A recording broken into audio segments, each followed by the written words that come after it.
જય ગૌ માતા, વંદે ગૌ માતરમ. સમર્પણ હબ્સ લાઈવ યુટ્યુબ ચેનલમાં આપનું સ્વાગત છે. બીજું અહીંયા આજે મિત્રો સમર્પણની સાથે સાથે અમારી બીજી કઈ કઈ સોશિયલ એક્ટિવિટીઝ છે એ હું આજે તમને બતાવીશ. તો આવો હું તમને એક્સપ્લેન કરું. અને આ જે આપણું સમર્પણ હબ્સ લાઈવની સાથે જે આ સોશિયલ એક્ટિવિટી છે, તો સોશિયલ એક્ટિવિટીની જવાબદારી અને સોશિયલ એક્ટિવિટી સંભાળે આ કઈ રીતે થાય છે એ આપણે જયભાઈ બધું સંભાળે છે. હું જયભાઈને ઇન્ટ્રોડ્યુસ કરીશ. જયભાઈ આવો ને આપણે જરા અમને માહિતી આપીએ. આ અમારી સેવા છે, અમારું ટ્રસ્ટ છે શ્રી 1008 જય જય નંદી મહારાજ જીવદયા ટ્રસ્ટ સુરત. આને અમારા ગ્રુપમાં 8 થી 10 લોકો અમે આ ટ્રસ્ટને સંભાળીએ છીએ. અને ટ્રસ્ટની એક્ટિવિટી શું છે એ હું તમને અહીંયા બતાવું કે સુરતના 40 કિલોમીટરના આજુબાજુના એરિયામાંથી કોઈ પણ ગૌ માતાનું એક્સિડન્ટ થાય છે અથવા તો કોઈ રીતે પીડાતી હોય, રીબાતી હોય ગાય, અને ગાય માતાને કોઈ પણ પ્રકારના પ્રોબ્લેમ હોય તો ત્યાંથી લોકો, જેમ કે અમારો નંબર છે, હેલ્પલાઇન નંબર છે, હેલ્પલાઇન નંબર ઉપર કોઈ પણ વ્યક્તિ કોલ કરે છે કે ભાઈ અહીંયા આ જગ્યા ઉપર ગાય છે, ગાયને આ પ્રોબ્લેમ છે અથવા ગાય પડેલી છે, ગાયનું એક્સિડન્ટ થયેલું છે, તો અહીંયાથી અમારી એમ્બ્યુલન્સ ત્યાં જશે અને ગાયને ત્યાંથી ઉઠાવી રેસ્ક્યુ કરી અને અમે અહીંયા લઈ આવીએ છીએ. તો હું તમને પહેલાં ઇન્ટ્રોડક્શન આપું એમ્બ્યુલન્સનું કે એમ્બ્યુલન્સ કઈ રીતે વર્ક કરે છે. સ્પેશિયલ ગાય ગૌ માતાનો વજન જોઈએ આપણે તો 300-400 કિલો વજન હોય છે. હવે 300-400 કિલો વજન લઈને ઊંચકીને મૂકવું એ સહેલું હોતું નથી. તો એની સહેલાઈ માટે આ એક એમ્બ્યુલન્સનો ઇન્વેન્શન કરેલો છે. હું તમને એમ્બ્યુલન્સ વિશે માહિતી આપું, એને એમ્બ્યુલન્સની માહિતી તમને આપું કે કઈ રીતે વર્ક કરે છે. જોઈએ આપણે. આવો સાહેબ. પહેલાં તો લોક છે, આપણે અહીંયાથી આ લોક ઓપન કરીશું. લોક ઓપન કર્યા પછી બધી વસ્તુઓ છે એ હાઇડ્રોલિક સિસ્ટમ છે. હાઇડ્રોલિકથી કન્ટેનર નીચે આવશે, આપ જુઓ છો.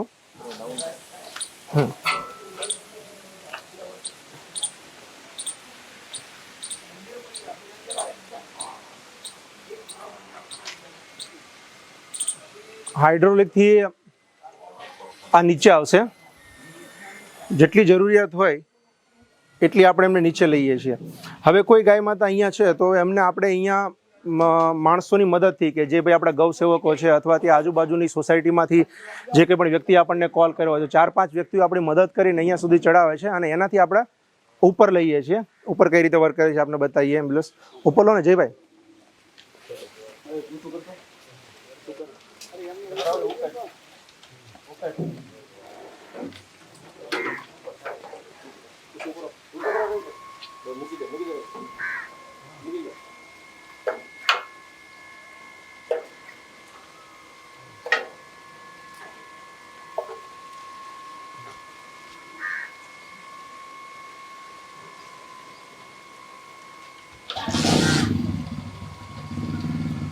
આવી રીતે અહીંયા સુધી આપણે ઉપર ચડાવીએ છીએ અને અહીંયાથી ગૌ માતાને આપણે અહીંયા અંદર લઈએ છીએ.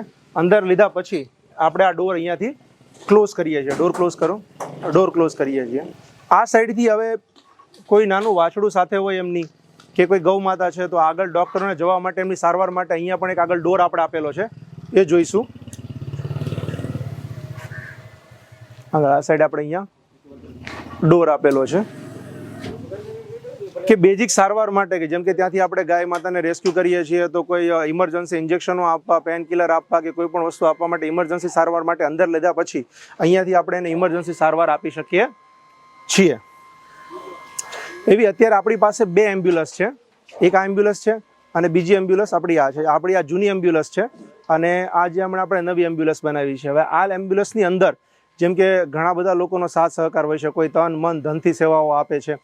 જેમ આપણે જોઈએ અહીંયા અમારા એક સારા એવા દાતા છે જે શ્રી કલ્પેશભાઈ કોઠિયા, તો એમને અમે આખી એમ્બ્યુલન્સ, મતલબમાં જે મહેન્દ્રાની બોલેરો ગાડી છે એ ગાડી અમને અહીંયા આ સેવા માટે નવી ગાડી અમને લઈને આપેલી છે. પછી આપણે એમાં એમ્બ્યુલન્સ બનાવેલી છે. હવે હું આપને માહિતી આપવા માગીશ કે જ્યારે કોલ આવે ત્યારે ગાયને રેસ્ક્યુ કઈ રીતે કરીએ છીએ, કઈ કન્ડિશનમાં ગાય હોય છે, કેવી રીતે આપણે એને ઉપાડીએ છીએ અને કેવી રીતે એને લાવવામાં આવે છે. તો એ જયભાઈ આપને માહિતી આપશે. જયભાઈ, શરૂઆતમાં આપણી પાસે લોકોનો કોલ આવે છે તો કઈ પ્રકારના કોલ હોય છે? જો હેલ્પલાઇન નંબર પર સૌપ્રથમ તો કોલ આવે છે કે સુરતના કોઈ બી વિસ્તારમાં ધારો કે કતારગામ વિસ્તારમાં એક ગાયનું એક્સિડન્ટ થયેલું છે તો આપણા હેલ્પલાઇન નંબર પર કોલ આવે એટલે આપણી એમ્બ્યુલન્સ જે સંભાળે છે એ આપણા કાર્યકર્તાઓ એમ્બ્યુલન્સ લઈને ત્યાં સ્થળ પર જાય છે. સૌપ્રથમ તો ફોટો મંગાવે છે કે કઈ પ્રકારની ઇન્જરી છે ગાયને. ત્યારબાદ ત્યાં સ્થળ પર જાય છે અને પછી આપણી એમ્બ્યુલન્સ ત્યાં સ્થળ પર જાય છે અને હમણાં જે બતાવ્યું એ રીતે ગાયને ત્યાંથી રેસ્ક્યુ કરીને લાવવામાં આવે છે. હા, એટલે મીન્સ કહેવાનું એમનો છે કે ફોટો પહેલાં મંગાવવામાં આવે છે, ગાય કેવી કન્ડિશનમાં છે, કેવી પરિસ્થિતિની અંદર છે, કે ભાઈ કોઈ ઘણીવાર એવું બનતું હોય કે નાળામાં આપણી પાસે ગાયો પડેલી હોય, એવી જગ્યાએ પડેલી હોય, એની કન્ડિશન એવી હલી ચલી શકાય ન હોય, તો કેટલા વ્યક્તિઓની મદદ લાગશે, એટલા વ્યક્તિઓ અમે અહીંયા 3 થી 4 વ્યક્તિઓ સાથે અથવા બેઝિક કેટલી મદદ લેવી પડશે એ અમે જોઈએ છીએ. જનરલી આપણે ગાયને રેસ્ક્યુ કરીને આપણે અહીંયા લાવ્યા પછી આપણે જોવા જઈએ તો આપણી પાસે કેવી પ્રકારના કેસો હોય છે કે બેડ કન્ડિશન અને ગુડ કન્ડિશન આપણે એમ કહીએ તો એનું થોડું એક્સપ્લેનેશન આપો. સૌપ્રથમ ફોટો તો એટલા જ માટે મંગાવવામાં આવે છે કે ગાયની કન્ડિશન શું છે એ જોવા માટે, કારણ કે સુરતના આજુબાજુના જે નેશનલ હાઈવે છે, નેશનલ હાઈવે પર ભારે વાહનો જે ફૂલ સ્પીડમાં જતા હોય છે અને રખડતી ગાયોના એક્સિડન્ટ થતા હોય છે, તો ગાયોની કન્ડિશન બહુ ખરાબ હોય છે. કોઈના પગ ભાંગી ગયા છે, કોઈનું અંદરથી પેટનો ભૈસો ચીરાઈ ગયેલો છે. એક્સિડન્ટમાં ઘણા બધા ક્રિટિકલ એક્સિડન્ટો હોય છે. એટલે સૌપ્રથમ તો પહેલા એટલા માટે જ આપણે ફોટો મંગાવીએ કે આપણને ખબર પડે. અને નોર્મલ કોઈ ગાય બીમાર છે કે ઊભી નથી થઈ શકતી તો એમ્બ્યુલન્સમાં આપણે અહીંયા સિસ્ટમ છે, ત્યાં ફર્સ્ટ એડ કીટ હોય જ છે. તમામ પ્રકારની આપણે મેડિસિનો અને ઇન્જેક્શન વગેરે જે ગાયની સારવારમાં બેઝિક સારવારમાં જે જરૂરત પડતી કીટો હોય છે એ સાથે જ હોય છે. અને આપણા કાર્યકર્તાઓ ન્યા સ્થળ પર બી એની ટ્રીટમેન્ટ કરીને જો ન્યા થઈ શકે એમ હોય તો કરી દે છે, અને લાવવી પડે એમ હોય તો પછી આપણા એમ્બ્યુલન્સ દ્વારા આપણી ગૌશાળાએ લાવવામાં આવે છે. બીજું કે મિત્રો તમને અહીંયા કહું કે ગૌશાળામાંથી ગાયને અહીંયા લાવવામાં આવે છે અને ગૌશાળામાં મૂકવામાં આવે છે, રેસ્ક્યુ કરવામાં આવે છે. ઘણા અમારા દોસ્તર મિત્રો છે, અમે બધા સાથે મળી ભેગા થઈ એક અમારો આ ટ્રસ્ટ છે, ટ્રસ્ટની અંદર યોગદાન અમે આપી અને કરીએ તો છે. એની સાથે સાથે ઘણા લોકો અમને સહકાર પણ આપે છે. પણ મહત્વની વસ્તુ એ છે કે ગાય જે કન્ડિશનમાં અમે લાવીએ છીએ, લાવ્યા પછી જેની સારવાર કરવી, જેમ કે એનો પગ તૂટી ગયો હોય છે, દિલ બારું આવી ગયેલું હોય છે, આંતરડાઓ ચીરાઈ ગયેલા હોય છે, ઘણી બધી સમસ્યાઓ હોય છે, તો આવી ગાયને રાખવી ક્યાં, મૂકવી ક્યાં, આજે આ સૌથી મોટી સમસ્યા છે. પણ આ સમસ્યાની અંદર જો કહેવા જઈએ છે ને, કહેવત છે કે કોઈ ના હોય એનું ભગવાન હોય છે, અને ગૌ માતાની અંદર 33 કોટી દેવી દેવતાઓનો વાસ હોય છે. તો આ જે કોઈ પણ કાર્યની તમે શરૂઆત કરો ને, તો કાર્યને પૂર્ણ કરવા માટે કુદરત આપણને પૂરેપૂરી તાકાત આપતું હોય છે. એમ જ જોવા જઈએ તો અમે આ ગૌશાળાના ભીષ્મ પિતામહ તરીકેનું કાર્ય કરતા એવા કહીએ તો આપણે નંદેશ્વર ગૌશાળાના જે ટ્રસ્ટી છે ભગત, અહીંયા અમને એવો સપોર્ટ આપવામાં આવ્યો છે કે તમારી પાસે જેટલી ગૌ માતાઓ હોય, મતલબમાં કે રોડમાંથી તમે આજે 4 કેસ લીધા કે 5 કેસ લીધા કે જેટલી ગાયને રેસ્ક્યુ કરો એ બધી જ ગાયોને તમે અહીંયા લાવી શકો છો. એની ટોટલી સારવાર, ટ્રીટમેન્ટ બધી જ વસ્તુ અહીંયા કરવામાં આવે છે. એમ જોવા જઈએ તો એવરેજ અમે 3 થી 4 ગાયોના કેસ એક એમ્બ્યુલન્સની અંદર હોય છે. બંને એમ્બ્યુલન્સના મળીને જોઈએ તો 6 થી 7 કેસ ડેઇલીના અત્યારે અહીંયા આવતા હોય છે. આ લાવ્યા પછી એમની ટ્રીટમેન્ટ કરવી, એમની સારવાર કરવી, એમને અહીંયા રાખવા, એમની પાછળનો ખર્ચો, આ બધું તો અહીંયા થાય જ છે. એની સિવાય એમની અમને બહુ જબરજસ્ત એક જોવા જઈએ ને તો બહુ મદદ મોટી મળે છે. કઈ કે એમ્બ્યુલન્સ તો અમે ચલાવીએ છીએ. હવે એમ્બ્યુલન્સ વસ્તુ છે, હવે 40 કિલોમીટરની આજુબાજુના એરિયામાંથી અમે ગાયોને રેસ્ક્યુ કરીએ છીએ, એટલે ઓબ્વિયસલી ડીઝલ તો અંદર જવાનું જ છે. ખર્ચો જોવા જાઓ તો $1.5 લાખ રૂપિયા એ ખર્ચો થઈ જાય છે. ક્યારેક અમારી પરિસ્થિતિ એવી હોય છે કે ભાઈ ફંડ ફાળો ના આવ્યો હોય કે પછી કોઈ એવી પરિસ્થિતિમાં અમે એવું ના કરી શકીએ, તો અમને એવી પરિસ્થિતિમાં પણ ભગત મદદ કરે છે કે ભાઈ તમારે જેટલી જરૂર હોય એટલો ફંડ ફાળો પણ તમને અહીંયાથી આપવામાં આવશે. ગાયોની જે કંઈ પણ સારવાર કે જે કંઈ પણ સેવા થશે એ પણ કરવામાં. આ એક સહયોગ તમે જુઓ કે બહુ મોટો સહયોગ છે. તો એના સહયોગને એના આત્મબળથી અમે આ વસ્તુ ચલાવવાનો અને આ મોટો અમે આ સાહસ કર્યું છે. હવે હું તમને લઈ જઈશ કે ગાયોને અહીંયા લાવ્યા પછી, રેસ્ક્યુ કર્યા પછી પહેલાં સૌપ્રથમ એને અમે મૂકીએ છીએ આઈસીયુ વોર્ડની અંદર. આઈસીયુ વોર્ડ એટલે કેવો આઈસીયુ વોર્ડ? જનરલી આપણા મેન્ટાલિટી એવું હોય છે કે હ્યુમન આઈસીયુ વોર્ડ હોય ટાઈપનો, નહીં, પણ થોડો અલગ છે. પણ અમે એને આઈસીયુ વોર્ડ એટલે ઇમરજન્સી વોર્ડ કહીએ છીએ. ઇમરજન્સી વોર્ડની અંદર હું આપને લઈ જઈશ અને બતાવીશ કે ગાયો કેવી કન્ડિશનમાં આવે છે, કેવી રીતે પછી એની ટ્રીટમેન્ટ કરવામાં આવે છે, સુધારો થઈને કયા વાડામાં જાય છે, એના પછી કઈ ટ્રાન્સફર કરવામાં આવે છે, દૂધવાળી ગાયો હોય તો કઈ રીતે અલગ રાખવામાં આવે છે. ટોટલ મિત્રો અહીંયા છે ને આવી બધી જ ગાયોને અહીંયા રેસ્ક્યુ કરીને લાવેલી બીમાર ગૌ માતાઓની સેવામાં 3000 ગાયો છે. 3000 ગાયોમાં 1100 તો ખાલી નંદી જ છે. આપણે ગૌશાળાની વિઝિટ લઈશું અને એની સાથે સાથે હું તમને પ્રોપર એક્સપ્લેન કરતો જઈશ. ચલો આપણે ગૌશાળાની વિઝિટ લઈએ. જયભાઈ, આપણે મુલાકાત કરીએ ગૌશાળામાં.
એમ્બ્યુલન્સમાંથી થયેલી રેસ્ક્યુ થઈને આવેલી ગાય, તો હવે ગાયની આપણે સેવા કઈ રીતે કરીએ છીએ અને કેવી કેવી ગાયો આવે છે.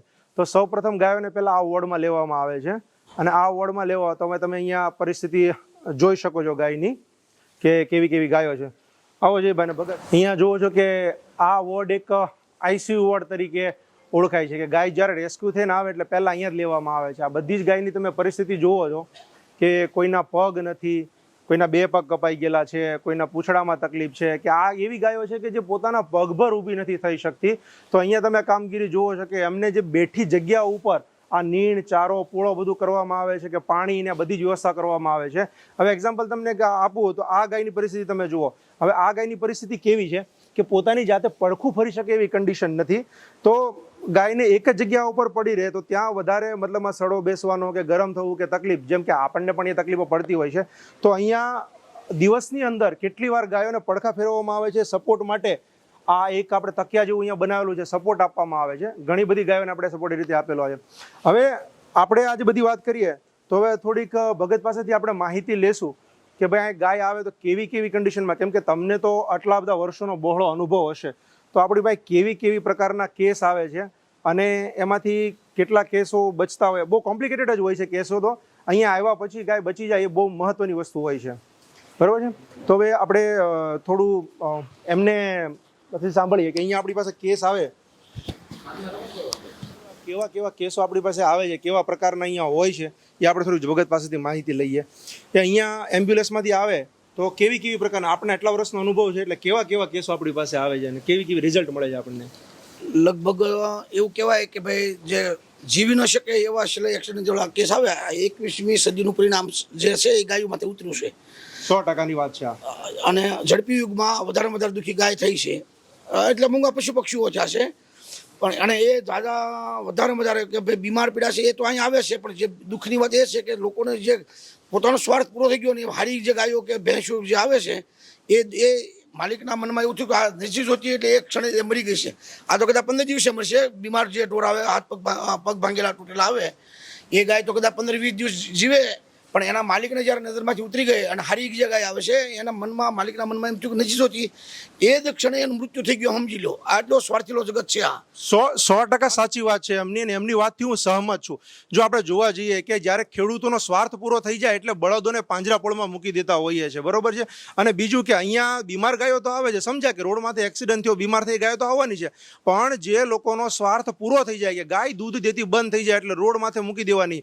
તો અહીંયા બધી જ દૂધણી ગાયો છે કે જે દૂધ આપતી હોય. ગાયો જે બીમાર ગાયો છે, બીમાર ગાયો સારી થયા પછી કે અથવા અહીંયાથી જે સંવર્ધન થઈ હોય અને સંવર્ધન થયા પછી જે ગાયો અહીંયા આવેલી હોય, જ્યાં ગાયો બચ્ચાને જન્મ આપે ને પછી દૂધ આપે છે, તો આ બધી દૂધણી ગાયનો વાળો છે, આપ જોઈ શકો છો. અને અહીંયા સૌથી મોટી ખાસિયત એ છે કે બધી જ ગાયોને દોયા પછી જે દૂધ આવે છે એ દૂધ અહીંયાથી વેચવામાં આવતું નથી. અહીંયા આપ જોશો તો બધા બચ્ચાઓ છે, નાના નાના બચ્ચાઓ અહીંયા છે કે ઘણા બધા બચ્ચાઓ છે કે જેની માં મરી ગઈ હોય, એવા બધા કે જે અનાથ બચ્ચાઓ છે, અહીંયા જોઈ શકો છો અનાથ બચ્ચાઓ. તો આ બધા બચ્ચાઓને દૂધ અહીંયા પાઈ દેવામાં આવે છે. આ ગાયોને દોયા પછી જે કંઈ પણ દૂધ નીકળે છે, દૂધ આ બચ્ચાઓને પાઈ દેવામાં આવે છે. અને બચ્ચાઓને પાયા પછીનું જે કંઈ પણ દૂધ અહીંયા વધે છે એ દૂધને અહીંયા સેલ કરવામાં નથી આવતું. સવારમાં કાર્ય કરવા માટે અહીંયા 100થી વધારે લોકો આવે છે. તો 100થી વધારે લોકો આવે છે, શું કરે છે કે આપણે જોવા જઈએ તો નાનું આપણે કહીએ 500 ml કે 1 લોટા લીટર જેટલું દૂધ પ્રસાદી તરીકે એ લોકો લઈ જાય છે.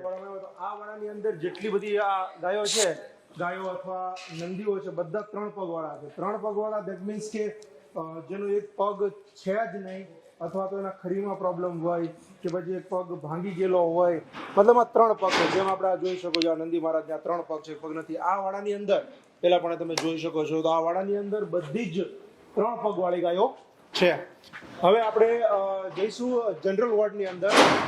લોકોના ભેંસો માટે પણ ફોન આવે છે કે ભેંસો દૂધ દેતી બંધ થઈ જાય કે પાડાઓ છે, ભેંસોને કોઈ તકલીફ હોય તો એવી ભેંસો પણ મૂકી જાય. તો મિત્રો જોઈ શકો છો કે આપણી પાસે ખાલી નંદી અને ગાયો નથી, ભેંસો પણ છે. અહીંયા છે આપણે સામેની સાઈડ તમે જુઓ કે ભેંસો બેઠેલી છે. એના સિવાય હવે આ થઈ ગયું આપણે પાસે જે ગાયો છે કે ગાયો અહીંયા આવે છે, વાછડાઓ છે, જનરલ ગાયો છે, દૂધ આપતી ગાયો છે. હવે વાત આવે છે મિત્રો નંદીની. તો આપણે નંદીશાળા તરફ જઈશું કે જ્યાં આપણી પાસે 1100 થી 1200 નંદીઓ છે અને એ નંદીઓની સેવા કરવી. હવે ગાયની તો દૂધ માટે, સ્વાર્થ માટે, જેમ મેં આગળ જણાવ્યું, તો ગાયની તો સેવા કોઈ બી કરે, કેમ કે શાસ્ત્ર તો પુરાણની અંદર અત્યારે ભાગવત ગીતામાં અને બીજું કે કોઈ પણ સંતો મહંતો આપણને જે જ્ઞાન આપતા હોય તો જ્ઞાનની અંદર માત્ર ગાયોની વાતો થતી હોય છે. હમણાં અવેરનેસ આવી છે તો થોડા નંદીઓની પણ વાત થાય છે, પણ અહીંયા આપણી પાસે 1100 થી 1200 નંદીઓ, અને નંદીઓને સાચવવું એ સામાન્ય કાર્ય નથી. આપણે ત્યાં જઈને જોઈશું અને નંદી વિશે અને નંદીની વેદનાઓ વિશે આપણને જયભાઈ થોડુંક એક્સપ્લેન કરશે. તો આપણે જઈએ હવે નંદીશાળાની અંદર. આપણે અહીંયા દેશી ગૌવંશ જેમ કે ગીર ગાય છે, કાંકરેજ છે, કે આપણી દેશી ગાયોને જ રાખવી. જીવ દયાનો મતલબ એવો થાય છે કે ગાય એટલે ગાય. ગૌ માતા કોઈ પણ હોય, એચએફ હોય, જર્સી હોય, કાંકરેજ હોય, ગીર હોય કે દેશી ગાયો હોય, બધી જ ગાયોની સારવાર કરવામાં અહીંયા આવે છે, અહીંયા રાખવામાં આવે છે.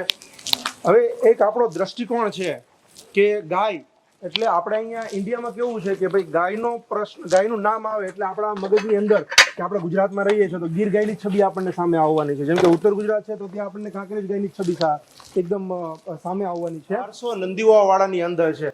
હવે સૌથી વધારે સમસ્યા આવતી હોય ને તો આ વાડાની અંદર સમસ્યા આવે છે. કેવું છે કે ભાઈ નંદી છે એટલે આપણે એમ કહેવું ને કે મેલ પ્રકૃતિ છે. હવે ઘણા બધા નંદીઓ એકબીજા સાથે લડે, એકબીજાને ઇન્જર્ડ કરે. એવું નથી કે સારા થઈને અહીંયા રહે, પણ અહીંયા પણ એ લડાઈ ઝઘડો કરી અને એમનું કંઈ નુકસાન થતું હોય છે, જેમ કે હાથ પગ એમના ભાંગવા, અને એમની સેવાઓ પણ અહીંયા વ્યવસ્થિત કરવામાં આવે છે. સૌથી જેમ આગળ મેં કીધું, આપણે વાત થઈ બધા સાથે, દુઃખની મોટી વાત એ છે કે નંદી, તો નંદીની સંખ્યા શા માટે વધે? પહેલા તો બળદથી ખેતી થતી હતી એટલે બળદો ઉપયોગ થતા હતા, ખેતીમાં વપરાતા હતા, અને અત્યારે અહીંયા આપણે જોઈએ છીએ કે આપણે બધા ટ્રેક્ટર, સંસાધનો, અને આજે નંદીની કોઈ વેલ્યુ એમાં થતી નથી. હવે ખરેખર નંદીની વાસ્તવિકતાને આ એક દુઃખની વાત છે, પણ એના વિશે તમને થોડું તો આપણને જયભાઈ એક્સપ્લેન કરશે નંદીઓ વિશે. નંદીઓ વિશે થોડુંક જયભાઈ કોને? ગાયો તો બધા સાચવે છે, કારણ કે ગાયો દૂધ આપે છે અને આપણા શાસ્ત્રોમાં ગાયોને પૂજનીય કીધેલી છે એટલા માટે.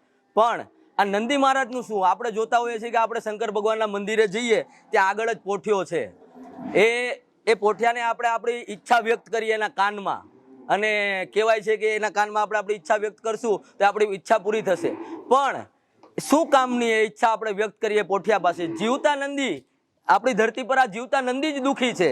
આ નંદી જોઈએ તો લોકોના ગોપાલકોને ત્યાં જન્મ લે વાછડો, એ કંઈ કામનો ન હોય એટલે એને છૂટા મૂકી દે છે. ઘણા બધા મહાનગરો, મોટા મોટા સિટીઓમાં જોઈએ છીએ કે વાછડાનો જન્મ થાય એટલે એને છૂટા મૂકી દે છે. હવે આ ગૌશાળાના સંચાલક જયંતિભાઈ ભગત છે ને, એનું માનવું એવું છે કે જેટલા છૂટા વાછડા રખડે છે એને અહીંયા લઈ આવો, કારણ કે ગાય તો દુઃખી છે જ, પણ સાથે જો નંદી બી દુઃખી થાય ને તો એ બહુ મોટું પાપ છે. નંદી દુઃખી ન થવા જોઈએ. એટલે અહીંયા બીમાર એક્સિડન્ટ નંદીઓ બી સારવાર થઈને આ વાડામાં છે, અને જે લોકો સાચવી નથી શકતા, નંદીનું કાંઈ કામ નથી, એ લોકોને નંદીનું મહત્વ ખબર નથી, એ લોકો છૂટા મૂકી દે છે કે એ બી અમે લઈ આવીએ છીએ, અને લોકો એની જાતે બી અહીંયા મૂકી જાય છે ને એ બી અમે રાખીએ છીએ, અને જીવે ત્યાં સુધી એની અહીંયા સેવા કરવામાં આવે છે.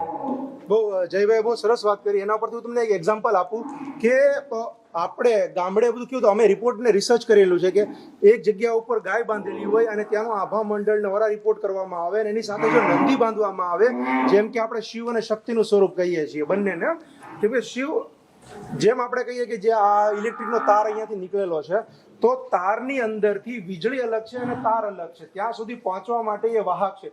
એવી જ રીતે શિવ અને શક્તિ આ બંનેનું સ્વરૂપ છે. જ્યાં સુધી ભેગું નહીં હોય ત્યાં સુધી કોઈ પણ ઉર્જા કામ કરતી નથી. માતાને ગમે તેટલી સાચવો, અને જેમ આપણે કહીએ છીએ કે આપણે હ્યુમનની અંદર જોઈએ તો આપણે માને ગમે તેટલી સાચવીએ, અને બાપ આપણો દુઃખી થતો હોય તો માની અંદર કંઈ ને કંઈક આતડી તો કકડતી જ હોય છે. એવી જ રીતે જોઈએ કે આજે વૃદ્ધાશ્રમો, એ દુઃખની વાત એ છે કે વૃદ્ધાશ્રમો પણ એટલા બને છે. વૃદ્ધાશ્રમો બનીને જો પોતાના મા બાપને સાચવવા જે લોકોને ભારે પડતા હોય તો આ મૂંગા પ્રાણીઓનું તો શું અહીંયા આપણે કેવું. હવે આપણે આગળ એક્સપ્લેન કરીશું કે એમ્બ્યુલન્સ સેવા, કે અમારો મેઇન ઇન્ટેન્શન જે હતો, એકવાર અમારા ગુરુ ધર્મેશભાઈ આવો ને, અમારા હંમેશા પ્રેરક બની રહેલા છે કે કોઈ વસ્તુ એવી કરવામાં આવે. નંદી પ્રત્યે એટલો બધો પ્રેમ જોવો તો કે ભાઈ નંદેશ્વર ગૌશાળા અને એમ્બ્યુલન્સમાં આપણે ટ્રસ્ટ સેવા ચાલુ કરી, તો ભાઈ ટ્રસ્ટનું નામ રાખ્યું કે જય જય નંદી મહારાજ 1008 ટ્રસ્ટ. તો એની અંદર આ એમ્બ્યુલન્સની અંદર આપણા કેતનભાઈ છે, પછી અમારા મિત્ર ભૈયાઓ ને બધા આપણા એમ્બ્યુલન્સ ડિપાર્ટમેન્ટ ભૈયાઓ આપણું આ એમ્બ્યુલન્સ ડિપાર્ટમેન્ટ છે કે કોઈ જગ્યાએથી કોલ આવે તો એમને ત્યાંથી રેસ્ક્યુ કરીને અહીંયા સુધી પહોંચાડું. હવે આપ સમજો છો કે રોડ ઉપર કોઈ પણ કે નાના જનાવરનું એક્સિડન્ટ થયું હોય તો બી આપણે ઉતરીને એને સાઈડ નથી કરતા કે સેવા નથી કરતા. એમાં જ આ ગાયો કે નંદીને ઉંચકીને લાવવી મૂકવી બધી જ વસ્તુઓ થઈ હોય છે. આપણા કપડાં બગડવા બધી વસ્તુઓ થતી હોય, ઘણી બધી વસ્તુઓ થતી હોય છે અને આ બધા ફેક્ટરો ઘરે પણ તકલીફ કરાવતા હોય છે. છતાં બી એ બધી મુશ્કેલીઓનો અને એ બધા મેળા ટોળાનો સામનો કરીને આજે ગૌ સેવા અને નંદી સેવાનું જે ભગીરથી કાર્ય હાથમાં લીધું છે ને એ ખરેખર પ્રશંસનીય છે. હવે જેમ કે અમે છીએ તો આમાં બધાનું અલગ અલગ કર્તવ્ય છે કે ભાઈ કોઈ વ્યક્તિને વ્યવસ્થિત રજૂઆત કરવી કે એમની પાસેથી અમારે મદદ માગવી તો એ કાર્ય છે. પછી કોઈને મળવા જવું, એમની પાસેથી યોગ્ય મદદ લેવી ધર્મેશભાઈનું કાર્ય છે. ગાયોની જે એમ્બ્યુલન્સ છે ગૌ સેવા કરવી કે ગૌ રક્ષાની અંદર જેમ કે આપણે જયભાઈ છે, જયભાઈનું અને મારું આપણે વિશ્વ હિન્દુ પરિષદ એટલે કે બજરંગ દળની અંદર અમારી પ્રાંતની જવાબદારીઓ છે અમુક. તો એમનું ગૌ રક્ષાની અંદર જવાબદારી છે અને મારી ગૌ વિજ્ઞાનની અંદર જવાબદારી છે. તો અમારો મેઇન ઇન્ટેન્શન એ હતો જેમ કે મેં આગલા વિડીયોની અંદર જણાવેલું છે, સમર્પણ હર્બ્સ લાઈફની અંદર બધી વસ્તુઓ નંદીના મૂત્રમાંથી પ્રોડક્ટ ડેવલપ કરવાનું કારણ શું હતું કે ખરેખર ગાયની સાથે સાથે નંદીનું મૂત્ર પણ યુઝ થાય, એનું છાણ યુઝ થાય અને એમાંથી બધી પ્રોડક્ટો બનાવવામાં આવે અને લોકો એ બધી પ્રોડક્ટ યુઝ કરે અને એમાંથી જે કંઈ પણ ઇન્કમ સોર્સ ઉત્પન્ન થાય એમાંથી આ બધા નંદીઓને સાચવી રાખીએ. કેમ કે હવે ટ્રેક્ટર આવ્યા પછી નંદીથી ખેતી તો કોઈ નથી કરવાના અને બળદ કોઈ નથી બનાવવાના. તો જે વસ્તુ શક્ય નથી તો વર્તમાનની પરિસ્થિતિને આપણે અનુરૂપ રહી અને મેક્સિમમ આપણે શું કરી શકીએ એનું એક આ જીવતું જાગતું ઉદાહરણ છે. હવે આપણે આગળ જઈશું કે જે બહુ જ ઇન્જર્ડ ગાયો છે જેમ કે બળી ગયેલી હોય કે કોઈ બીજું નુકસાન થયું હોય. હવે અહીંયા લોકો એક ઇતર પ્રવૃત્તિઓ પણ કરે છે જે ઘણી બધી ધ્યાનમાં આવી. શું હોય કે જે એરિયાની અંદર આપણે જો સુરતમાં રહીએ છીએ, સુરતમાં હોય ગામડાઓની અંદર હોય કે જ્યાં નંદીઓ વધી જતા હોય, નંદીઓનો ત્રાસ વધી જતો એટલે લોકો એમના ઉપર એસિડ ફેંકે છે. આવા અમુક અસામાજિક કાર્ય પણ કરે છે. તો એના વિશે એક થોડીક બ્રીફ માહિતી આપણે જયભાઈ પાસેથી લઈએ. આપણી પાસે ઘણા બધા કેસ એવા જયભાઈ આવેલા છે કે જેમની ઉપર એસિડ ફેંકેલા હોય છે અને એસિડ ફેંકેલા નંદીને રેસ્ક્યુ કરવો એ બહુ જ મુશ્કેલ છે. એ કેવી મુશ્કેલીઓનો સામનો કરવો પડતો હોય આપણે જયભાઈ પાસેથી જાણીએ. જયભાઈ, જ્યારે આ સુરત મહાનગર વિસ્તાર છે કે ગ્રામ્ય વિસ્તાર છે કે નંદી મહારાજ આપણે કહીએ ને અબોલ જીવો છે, આ તો સમજી નથી શકતા, બરોબર છે કે એને આપણે હળ કહીએ એટલે હટી જાય એવું નથી હોતું. માણસ હોય તો એ સમજી શકે. જ્યારે આ અબોલ જીવો દ્વારા કોઈના ખેતરમાં નુકસાન થતું હોય, છૂટા મૂકેલા સાર્વજનિક અબોલ જીવો દ્વારા કોઈના ખેતરમાં નુકસાન થતું હોય કે કોઈના આંગણે આવીને એ પોદરો કરતા હોય એટલે આજકાલના આ કળિયુગમાં આજકાલની જનરેશનને એ બધી વસ્તુ ગમતી નથી. એટલા માટે એને 1-2 વખત લાકડીથી મારવાથી એ જતા નથી. તો અત્યારના લોકો એવી હલકી માનસિકતાવાળા લોકો એસિડ છે એવી બધી પ્રોડક્ટોનો યુઝ કરીને એના ઉપર એટેક કરે છે કે જેથી કરીને એની ચામડી બળી જાય અને બીજી વાર એ જગ્યા પર એ નહીં આવે. એવા કેસો આવે છે કે એસિડ આખા શરીર પર લાગેલું હોય અને આખું શરીર બળી ગયું હોય, ચામડી એકદમ નીકળીને આપણું કેમ આપણે બટેટા બાફીએ તો કેવી થઈ જાય, કેવું થઈ જાય એવી ગાયની અને નંદી મહારાજની હાલત થઈ ગયેલી હોય છે. એવા નંદી મહારાજને એવી ગાયો બી અહીંયા લાવવામાં આવે છે અને એની કન્ટિન્યુ સારવાર કરવામાં આવે છે અને એને સારા કરવામાં આવે છે. હવે બીજું ચેલેન્જ એ બી આવે છે ઘણી વાર કેમ કે જ્યારે અમે બધી એક જગ્યા પર હોઈએ ત્યારે આપણી પાસે ઘણી બધી ફરિયાદ એમ્બ્યુલન્સમાં ભરવા જાય એટલે ત્યાંથી ફોન આવે કે ભાઈ હવે આ નંદી છે, આ એરિયાની અંદર આ નંદી છે તો અત્યારે પકડાતો નથી અને રાત્રે ભરવો પડશે. કેમ કે ઓલરેડી એમની ઉપર તેજાબ કે એસિડ ફેંકેલું હોય છે એટલે એટલો ફ્રસ્ટ્રેટ થઈ ગયો હોય છે કે એવા નંદીને રેસ્ક્યુ કરવો બહુ જ મુશ્કેલ છે અને જોખમ પણ હોય છે. તો એવા રેસ્ક્યુ કરવા માટે અમે શું કરીએ કે જે બધા પોતપોતાના કામ ધંધા ઉપર ગયેલા હોય છે, રાત્રે અમે એવું હોય તો ટાઈમ કાઢીએ જે 7 વાગે 8 વાગે બધા ભેગા થઈએ ને વિસ્તારની અંદર જઈ અને અમે વધારે લોકોની મદદની જરૂર પડે કેમ કે 2-3 લોકોથી પછી એ નંદીને રેસ્ક્યુ કરવો એ પોસિબલ નથી. તો 8-10 લોકો અને ગ્રુપમાં બીજા જે આપણા ગૌ સેવા વાળા છે બધા એ ગૌ સેવા ગ્રુપમાં 8 થી 10 લોકો ભેગા થઈ અને એવા નંદીને રેસ્ક્યુ કરી અને અમે અહીંયા લાવતા હોય છે. તો આ એક અમારો એક મેસેજ છે કે એટલીસ્ટ તમે કાંઈ ના કરી શકો તો કંઈ નહીં, તમારા વિસ્તારની અંદર નડતા નંદીઓ કે કોઈ પણ પ્રોબ્લેમ વાળી વસ્તુઓ હોય તો એકવાર જાણ કરજો કેમ કે બેસીને વાત કરવાથી એનું સોલ્યુશન નીકળે છે. પણ આવી ઇતર પ્રવૃત્તિ કરવાથી પાપના ભાગીદાર પણ ના બનો અને બીજું એને રેસ્ક્યુ કરીને લાવવામાં અમને પણ તકલીફ બહુ પડતી હોય છે.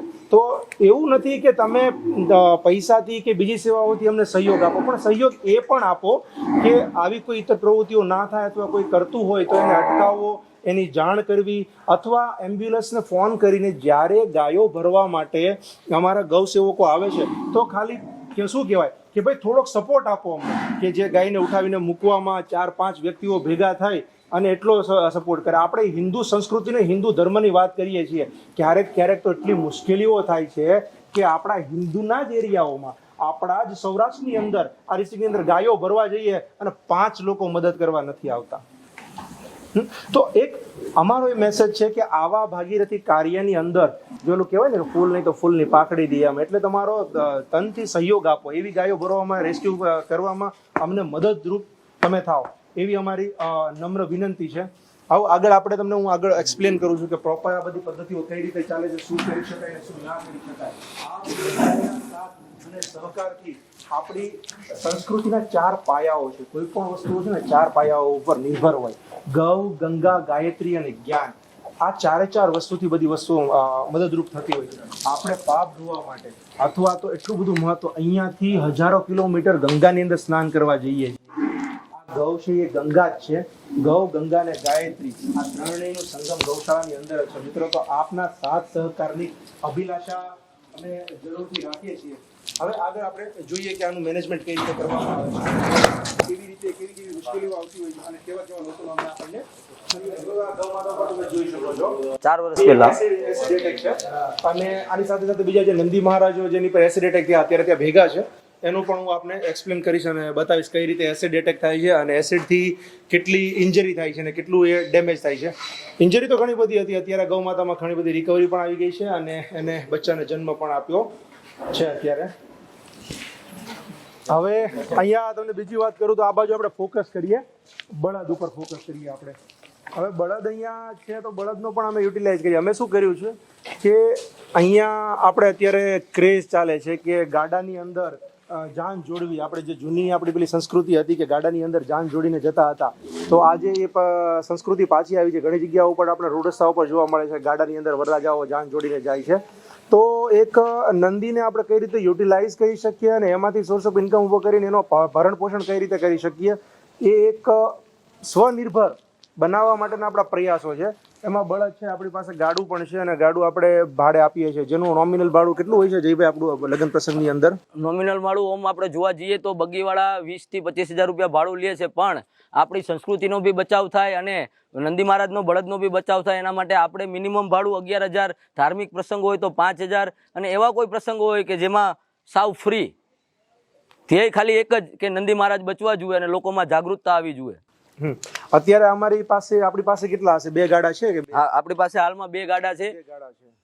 અને બીજું એમાં પણ એક નવો ક્રેઝ, મતલબ નવું આવતું જાય એવી રીતે અમે સુધારા વધારા કરી અને નવી વસ્તુઓ પણ બનાવતા જઈએ છીએ, જેમાંથી બળદને યુટિલાઇઝ એનું પ્રોપર થાય અને લોકો જોડાય આ બધી વસ્તુઓ સાથે અને સંસ્કૃતિને પણ પાછી બચાવી શકીએ, ગાયને પણ બચાવી શકીએ. એટલા માટે એક અમારો એક મોટો પ્રયાસ છે અને આ પ્રયાસની અંદર આપનો સાથ સહકાર બહુ જ અગત્યનો રહેશે. અને છેલ્લે અમે એક મેસેજ આપવા માગીએ છીએ કે જો કે જનરલી ઘણા બધા લોકો અમે ભેગા થતા હોય ત્યારે ડિસ્કસો થતી હોય છે અને બેઠા હોય ત્યારે ચર્ચાઓ પણ થતી હોય છે, પણ એ મેસેજ તમને જયભાઈ આપે છે. જયભાઈ, આપણે મેસેજ એમને જે આપણે વાત જનરલ ડિસ્કસ થતી હોય આપણે ચર્ચા કરીએ. આપણે આવનારો સમય છે એ વરસાદનો સમય છે. હવે વરસાદમાં તમે જોવો છો કે જે સાર્વજનિક અબોલ જીવો છે, ગૌ માતા છે, નંદી મહારાજ છે, રોડ પર રખડતા હોય અને જ્યારે વરસાદ ચાલુ હોય ત્યારે એ કોઈને કોઈ આશરો લેવા માટે આપણા ઘરના આંગણે કે આપણા દુકાનના આંગણે છાપરા નીચે આવતા હોય છે. આપણે જેનો આશરો લેવાનો છે ને એ આપણા આશરે આવતા હોય છે.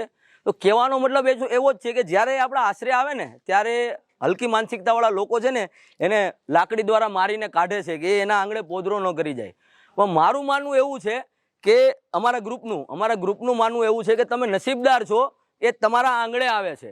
કારણ કે પૃથ્વી પર જીવતું જાગતું મંદિર કહેવાય ને તો એ ગૌ માતા છે, જેની અંદર 33 કોટી દેવી દેવતાઓનો વાસ છે. તો સમજી લો કે સાક્ષાત ભગવાન તમારા આંગણે આવે છે ને તમે ભગવાનને હળ કરીને લાકડી મારીને કાઢો છો, તો એ ખરેખર એ માનસિકતા બહુ હલકી કહેવાય. અને કહેવાય છે ને કે એ તમારા આંગણે છે ને તમારો એઠવાડ કે તમારું બટકું રોટલો ખાવા નથી આવતી, એ તો એ જોવા આવે છે કે કોક તો એવું ઘર હશે ને કે જ્યાં કૃષ્ણએ, છત્રપતિ શિવાજી મહારાજ, વીર વાછરા દાદા જે મારી રક્ષા કરે એવા કોઈ જન્મ લીધો હશે, એ જોવા આવે છે. એટલે મહેરબાની કરીને આ ચોમાસાનો સમય છે ને એ સમયે તમારા આંગણે કોઈ બી અબોલ જીવ આવે ને એને લાકડી મારીને હાંકતા નહીં. થોડી ઘણી તકલીફ પડે ને તો ભોગવી લેજો. તમે જો એ તકલીફ ભોગવશો ને તો તમારા જીવનમાં કોઈ દિવસ તકલીફ નહીં આવે ને.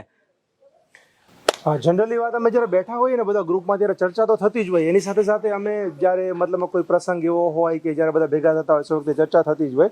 પણ એક આ ઘણા બધા વ્યક્તિઓ સુધી આ મેસેજ જશે કે હવે ચોમાસાનો ટાઈમ આવે છે તો આપણે કંઈ નહીં તો આટલું તો આપણે કરી શકીએ છીએ એમના માટે. અને બીજું હું તમને કહેવા એ માગું છું કે જ્યારે સારો લેવા વાત બહુ સારી કરી કે ભાઈ નથી આપણે આગળ એમને કાઢવા નહીં, હકારવા નહીં, કેમ કે વરસાદનો સમય છે એટલે એ આશરો તો લેવા માટે આવશે. તો આ બધી વસ્તુની અંદર સાથ સહકાર આપો. અને બીજું કે આપને જે મેં પૂરું એક્સપ્લેન કર્યું એમ્બ્યુલન્સથી લઈ અને નંદીશાળાથી એક્સપ્લેન કર્યું છે, તો ઘણી જગ્યાએ એક થોડુંક તમને એવું લાગશે કે ઉગ્રતા કે બોલવાનું કે પેલું થાય, પણ સાહેબ ખુદ તમે અહીંયા ગૌશાળાની અંદર વિઝિટ લેશો તો તમને ખ્યાલ આવશે કે વેદનાઓ તમારી કેવી બધી આ બધી જોશો ને, દુઃખી થતી વેદનાઓ, એસિડની આ વેદનાઓ સાહેબ બધું બોલાવતી હોય છે વર્ષોથી અંદર. અમે વધુ કંઈ માગતા નથી, પણ આ બધી વસ્તુની અંદર આપણો સાથ સહકાર રહે. અને એની સાથે સમર્પણમાં અમે આજ બધી જ વસ્તુનો રિસર્ચ એટલા માટે કરીએ છીએ, આનું ઘણા બધા રિસર્ચ કરેલા છે, જેમ કે ભાઈ ગોબર ગેસ પ્લાન્ટની અંદર સીએનજી પ્રોડ્યુસ કરી, કમ્પ્રેસ કરી, એના બાટલાઓ ભરવા, પછી એનું જે છાણ નીકળે છે એની અંદરથી ફાયર પેલેટો બનાવવી, બાયોકોલ બનાવવા, પછી જે નીકળે છે એમાંથી છાણ બનાવવું, અને એના મૂત્રની અંદરથી, નંદીના મૂત્રની અંદરથી, ગાયના મૂત્રની અંદરથી બધી પ્રોડક્ટો બનાવી. એટલે બાય પ્રોડક્ટ મેક્સિમમ બધી વસ્તુઓ યુઝ કરી અને ગાયને કઈ રીતે બચાવાય સાયન્સ. કેમ કે અમારો મેન ઇન્ટેન્શન શું છે કે ધાર્મિકતા અને સાયન્સ, એટલે સ્પિરિચ્યુઅલ અને સાયન્સને બંનેને સાથે જોડી વિથ એવિડન્સ સબૂત સાથે આ બધી જ વસ્તુઓ બનાવવામાં આવે, એના ઇન્વેન્શન કરવામાં આવે, એમાં રિસર્ચ કરવામાં આવે અને ગૌ ગંગા ગાયત્રીની સંસ્કૃતિ આપણે બચાવી શકીએ. એટલો જ અમારો બિગ પ્રાર્થના છે. એની સાથે જય ગૌ માતા, વંદે ગૌ માતરમ.